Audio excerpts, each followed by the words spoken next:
Sa video na ito, ituturo ko sa inyo kung paano nga ba i-register ang ating Globe o TM na SIM card. Napakadali lang yan gawin, sundin lamang ang steps na ituturo ko sa inyo ngayon. Okay? Let's start!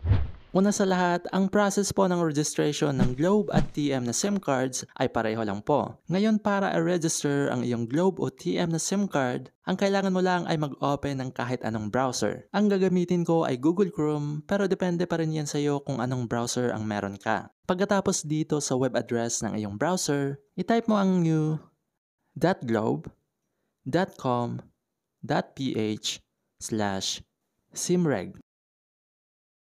at go. I-click mo lang tong I accept. So nandito na tayo ngayon sa SIM card registration page ng Globe at TM. Okay, dito sa enter your mobile number, ilagay natin ang mobile number ng SIM card na i-register natin. At pagkatapos, i-click mo lang tong register button. May ita-text sa mobile number mo na 6 digits verification code. Need nila i-verify para malaman nila na ikaw talaga ang may-ari ng SIM card. At ito na nga, dumating na yung message. Ito yung verification code. Ang gagawin natin ay i-type natin yan dito.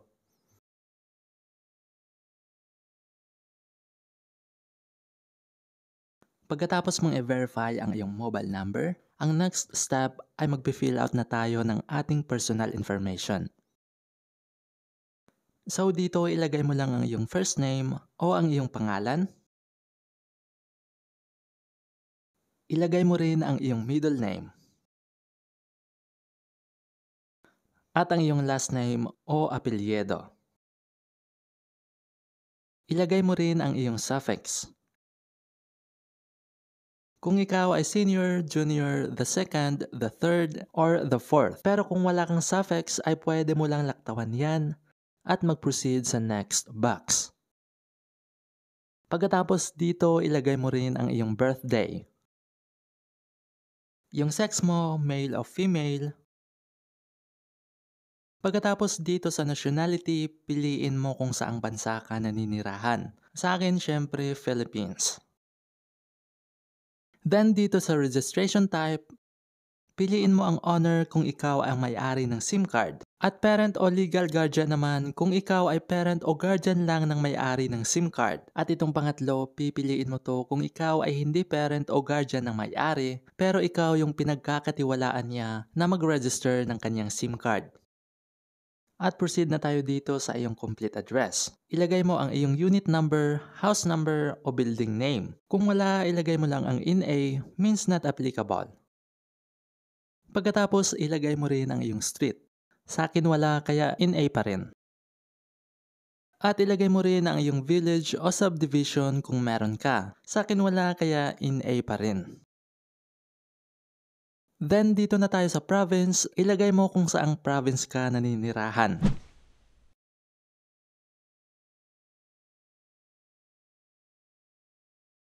Ilagay mo rin ang city o municipality mo.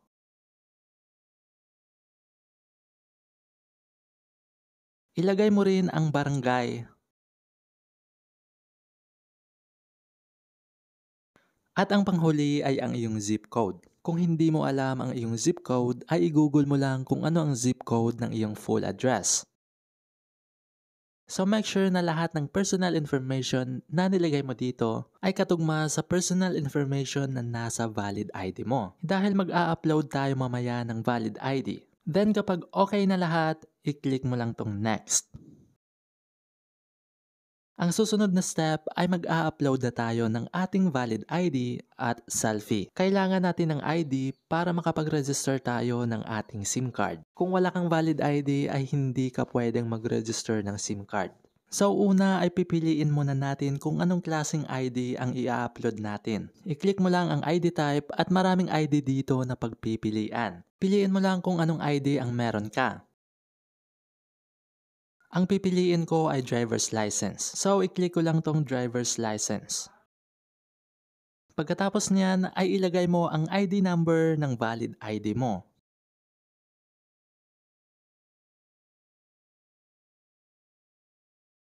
At dito i-upload na natin ang picture ng ating valid ID. So picturean mo lang ang iyong valid ID at i-click tong upload/take a photo. Pagkatapos hanapin mo ang picture ng iyong valid ID at i-click ito. Hintayin mo lang na ma-upload yung picture ng valid ID mo.